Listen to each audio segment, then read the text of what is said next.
देखिए, दिनांक 9 जनवरी को रात्रि करीब 9:45 एक शूटआउट की घटना हुई थी थाना भेलूपुर क्षेत्र में, खुदवा चौकी क्षेत्र में, दशमी चौराहे के पास। इसमें सूचना मिली कि एक व्यक्ति को कुछ लोग गोली मार करके भगे हैं। पुलिस टीम वहां पे तत्काल पहुंची और घटनास्थल का जो हमारी फॉरेंसिक की टीम थी वो भी तत्काल पहुंची और घटनास्थल से सारे हम लोगों ने साक्ष्य कलेक्ट किए। प्रारंभ में इस घटना के बाद घटनास्थल से 2-3 चीज़ें महत्वपूर्ण जानकारी प्राप्त हुई। इसमें उस जानकारी को डेवलप करके घटना के अनावरण के लिए सीओ भेलूपुर, इंस्पेक्टर भेलूपुर के नेतृत्व में एक टीम को लगाया गया। टीम के द्वारा तत्काल कार्य प्रारंभ किया गया। हमारी जो फॉरेंसिक टीम वहाँ मौके पे आई थी उससे और घटनास्थल के निरीक्षण से 2-3 चीज़ें तत्काल क्लियर हुई कि घटना में गोली मारते समय एक व्यक्ति वहाँ पे दिखाई दिया था उस व्यक्ति के पास। दूसरी बात, जिस स्थान पे घटना हुई थी वहाँ से और वहाँ से भागने के रास्ते, जिस रास्ते से मुलजिम भागे थे, उसको देख करके क्लियर हो कोई न कोई व्यक्ति ऐसा था जो कि वहाँ स्थानीय था, जिसको रास्ते की बहुत अच्छी जानकारी थी। और तीसरी चीज़ एक जानकारी हुई कि जो व्यक्ति जिसके द्वारा ये शूटआउट की घटना की गई वो गली के पास खड़े होकर के जो मृतक थे उनका इंतजार कर रहा था और उनके आने पे उसके द्वारा पहले एक पाइप से उनके ऊपर वार किया गया और उसके बाद उनके गिर जाने के बाद उनके ऊपर फायरिंग की गई। ये तीनों चीज़ों से हम लोग इस निष्कर्ष पर पहुंचे कि घटना को कारित करने वाला निश्चित रूप से कोई न कोई व्यक्ति ऐसा है जो कि मृतक का जानने वाला था, उसकी जान पहचान का था, नज़दीकी आदमी कोई था। 2 दिन के अंदर हमारी टीम ने इस पूरी घटना को वर्कआउट किया और इसमें आज 2 अभियुक्तों की गिरफ्तारी हुई है।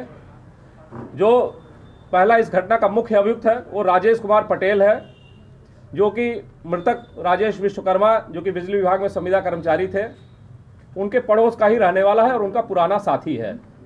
राजेश पटेल के साथ इस घटना में दूसरा अभियुक्त राम बाबू था, जो कि इसका मित्र था, जो कि घटना स्थल से थोड़ी दूर मोटरसाइकिल लेकर के खड़ा था और घटना करने के बाद मुलजिम को लेकर के फिर भागा।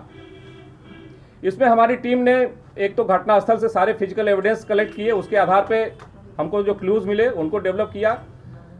घटना के स्थल पे और घटना से भागने का रूट हम लोगों ने सीसीटीवी कैमरे और आसपास के लोगों से बातचीत करके इनका रूट ट्रैक किया। इनके द्वारा आगे जा करके संकट मोचन मंदिर के पास अपना जो पहना हुआ वस्त्र था उसको फेंका गया। जो अभियुक्त राजेश पटेल था, ये चूंकि वहाँ का स्थानीय था, इसको ये भय था कि हमारी पहचान कहीं न हो जाए, उससे इसने अपना हुलिया को चेंज कर रखा था और अपने ड्रेस, जैकेट और बाकी स्वेटर के ऊपर एक कुर्ता पहन रखा था, जो कि इसने नई सड़क से 3 दिन पहले कुर्ता खरीदा था। इसी घटना को अंजाम देने के लिए कुर्ता खरीदा था। वो कुर्ता इसके द्वारा आगे जा करके भागते समय संकट मोचन मंदिर के पास फेंक दिया गया, उसको हम लोगों ने बरामद किया है। घटना के कारण के पीछे इनसे जो पूछताछ हुई दोनों अभियुक्तों से, उसमें यह निकल करके आया कि जो अभियुक्त राजेश पटेल है, इसकी मृतक से बहुत पुरानी दोस्ती थी। मृतक का इनके घर पे काफी समय से आना जाना था। इसको ये शक था कि उनके परिवार की किसी महिला से मृतक बातचीत करता है या उसकी फ्रेंडशिप है। इसको लेकर के इनके बीच में आपस में काफी कहासुनी भी हुई थी। घटना से लगभग 5-6 दिन पहले, जैसा कि इनके द्वारा बताया गया है, इनकी दोनों की आपस में इसी बात को लेकर के कहासुनी हुई थी। इसने मना किया था तुम फोन हमारे घर पे मत किया करो।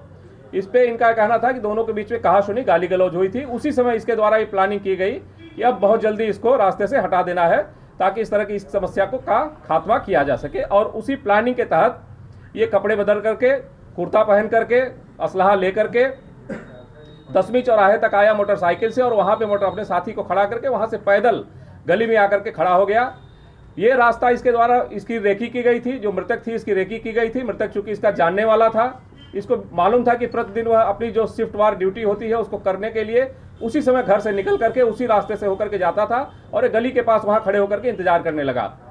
मृतक जो मोटरसाइकिल से वहाँ पे आया, इसके द्वारा पाइप से उसके ऊपर वार किया गया, जिससे वो गिर गया और उसको तत्काल गोली मार दी गई वहाँ पे। और वहाँ से फिर पैदल भागते हुए फिर मोटरसाइकिल तक आया और वहाँ से भाग करके लंका चौराहे पर गए। पूछताछ और जाँच से 2 और चीज़ें जानकारी हुई। घटना कारित करने के बाद रात्रि में जब इनकी मृतक की डेड बॉडी बीएचयू गई, वहाँ से फिर मर्चरी में, मृत्यु के पश्चात मर्चरी में रखी गई, तो ये मर्चरी भी गया हुआ था और उनके परिवार वालों से भी फिर मिला। उनको सांत्वना देने के मकसद से मर्चरी पे जा करके उनके घर परिवार वालों के साथ मिल करके फिर खड़ा हो गया। घटना कारित करने के बाद फिर ये जा करके घर परिवार के लोगों से मिल करके उनके साथ सांत्वना देने लगा और वहाँ बातचीत करने लगा। और उसके बाद थाने पे जब उनके परिवार वाले FIR लिखाने आए, तब ये थाने तक भी इसका बता कहना है कि मैं थाने तक भी यहाँ पे घटना कारित करने के बाद आया था। हमारी टीम ने इस घटना को 2 दिन के अंदर वर्कआउट किया है। 9 तारीख की रात्रि की घटना है और आज दोपहर में गिरफ्तारी हो गई है। ब्लाइंड घटना थी पूरी तरह से, ये बहुत ही योजनाबद्ध ढंग से काम करके हम लोगों ने सारे जितने एविडेंस थे सबको कलेक्ट करके बिल्कुल एक सूत्र में बांध करके इस पूरी घटना को वर्कआउट किया है और दोनों अभियुक्तों की गिरफ्तारी की है। इसमें एसएसपी महोदय द्वारा 25,000 रुपये का रिवार्ड भी घोषित किया गया है और ये पूरी घटना बहुत ही दुस्साहसिक ढंग से की गई थी, बहुत ही भीड़ भरे बाजार में, भीड़ भरी कॉलोनी में की गई थी और 2 दिन के अंदर इसके वर्कआउट करने से निश्चित रूप से टीम के द्वारा काफ़ी सराहनीय कार्य किया गया है।